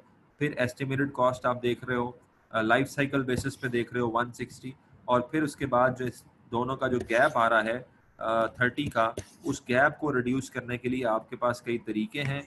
उस तरीके को अप्लाई करके समझ के आपने इस गैप को रिड्यूस करना है और एस्टिमेटेड लाइफ साइकिल कॉस्ट दोबारा निकालनी है। यानी कि आपका सवाल अब बेसिकली इतना रह गया कि आपने ये जो एस्टिमेटेड कॉस्ट है 40, 26, 21, 10, 3, 25, 35, ये आपने दोबारा कैलकुलेट करनी है, क्योंकि कुछ चेंजेस मटेरियल में आ चुकी हैं, हो सकता है इसकी वजह से मटेरियल की कॉस्ट कम हो चुकी हो, कुछ चेंजेस लेबर में आ चुकी हैं, हो सकता है इसकी वजह से लेबर की कॉस्ट कम हो चुकी हो। तो आपने जब ये रिविजन्स करोगे तो आपके पास एस्टिमेटेड लाइफ साइकिल कॉस्ट कम हो चुकी होगी, 160 से कम होकर हो सकता है 140 पे आ गई हो या 130 पे आ गई हो, और फिर आप देखोगे कि आपको कॉस्ट गैप आपने रिड्यूस किया या नहीं किया, वो एक अलग सवाल है। फिलहाल आपने estimated life cycle cost per unit को रिकैलकुलेट करना है। तो ये इंटरेस्टिंग सवाल है। इसके अंदर आपको तीनों कॉन्सेप्ट साइमल्टेनियसली मिल रहे हैं, थ्योरेटिकली, कॉन्सेप्चुअली, न्यूमेरिकली। तो कम से कम जहन की लेवल तक, समझने की लेवल तक आपको चीज़ों को समझने का मौका मिलेगा कि तीनों कॉन्सेप्ट आपस में किस तरीके से इंटरेक्ट कर रहे हैं और इंटर रिलेटेड हैं ये तीनों कॉन्सेप्ट। और एसएमए के पेपर्स में ये चीज़ ज़्यादा फ्रीक्वेंट होती है कि एक सवाल में एक कॉन्सेप्ट नहीं आ रहा होता, बल्कि एक सवाल में 3 से 4 कॉन्सेप्ट साइमल्टेनियसली आ रहे होते हैं, क्योंकि स्ट्रेटेजिक लेवल है, डिसीजन मेकिंग लेवल है, एग्जेक्टिव लेवल है, एक से ज़्यादा वेरिएबल एक वक्त में आपको उसके मुतालिक फैसले लेने होते हैं, तो इसीलिए चीज़ें एक दूसरे के साथ इंटर रिलेट करेंगी। सो time is almost over, it's 5:40। Any final question और अ कमेंट और अ सजेशन और फीडबैक, व्हाटएवर, 1 मिनट है आपके पास, आप बात कर लें।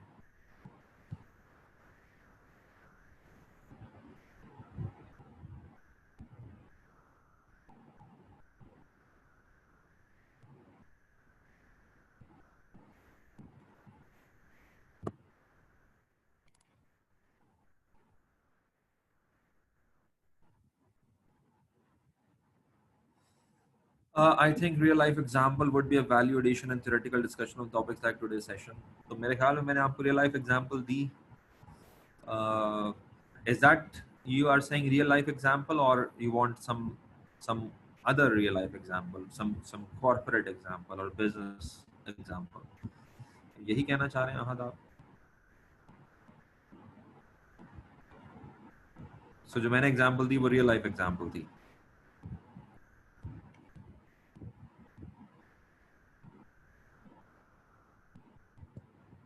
Okay. देखिए, मैं अक्सर स्टूडेंट्स को ये कहता हूँ कि अगर आप जो पढ़ रहे हो आपको अपने इर्द गिर्द अपनी लाइफ में वो चीज़ नज़र नहीं आ रही, तो इसका मतलब है आपको चीज़ समझ नहीं आई। कॉस्ट अगर आपको लाइफ में अपनी इर्द गिर्द नज़र नहीं आ रही रियल लाइफ में, तो इसका मतलब है कॉस्ट को आप पहचानते ही नहीं हो। Likewise every other concept, life cycle costing का कॉन्सेप्ट रियल लाइफ में है, टारगेट कॉस्टिंग है, एंड ऑल दीज कॉन्सेप्ट ये रियल लाइफ के कॉन्सेप्ट है, रियल लाइफ से ही एक्सट्रैक्ट किए गए। Sir, it is possible to give paper and upcoming exam term in October 28? मेरे ख्याल में तो पॉसिबल है। आप देख लें कि आपका वो जो एक क्लैश होता है कि लेवल जो क्लियर होने चाहिए उसके हिसाब से। अभी 28 अक्टूबर, अच्छा, अगर आप ये कहना चाह रहे हो कि क्या तैयारी हो सकती है 28 अक्टूबर तक, तो फिर मेरा जवाब ये होगा कि अगर आपने ये पहली दफ़ा पढ़ रहे हो सब्जेक्ट तो नहीं हो सकती। ठीक है, तो बड़ा क्लियर सा जवाब है, अगर आपने ये सब्जेक्ट पहले नहीं पढ़ा हुआ तो 28 अक्टूबर तक इम्पॉसिबल है इसकी तैयारी करना, करिएगा भी ना। हाँ, पढ़ा हुआ है, रिवाइज कर रहे हो, देना चाहते हो, दे सकते हो।